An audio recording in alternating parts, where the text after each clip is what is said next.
Hi welcome back to கேக்கின் channel. So இன்னைக்கு ஒரு ஹாப்பி மூடோட ஒரு நியூஸ் சொல்கிறேன். நியூஸ்னால் ஒரு சின்ன விஷயம் சொல்லிக்கிறேன். யூடியூப் பார்க்குற எல்லா ஆண்டிஸ்க்கும் hi, especially boys with aunties வணக்கம். ஸோ உங்ககிட்ட ஒரு விஷயம் சொல்லிக்க விரும்புகிறேன் ஆண்டிஸ். தயவுசெய்து உங்கள் பையனை கல்யாணம் பண்ணி கொடுத்துட்டீங்கன்னா உங்கள் பையனோட கல்யாண வாழ்க்கையில் நீங்களே மூணாவது மனுஷங்க தான்.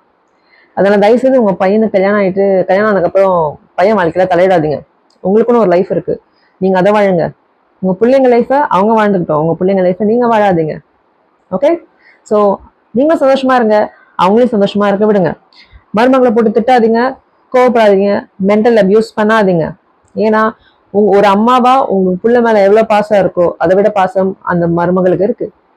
ஒரு நாளைக்கு உங்க பிள்ளைக்கு ஏதாவது முடியலன்னா ஒரு தாயா உங்களால எவ்வளவு செய்ய முடியும்? முடியும். ஆனா மருமகளுக்கு உங்களால செய்ய முடியாது. அதனால ஃப்ரீயா விடுங்க. அவங்க கல்யாணம் ஆயிடுச்சு, விட்டுடுங்க. அவங்க லைஃப் அவங்க வாழ்ந்துக்கிட்டோம், நீங்க ஹாப்பியா உங்க லைஃபை வாழுங்க. டடா.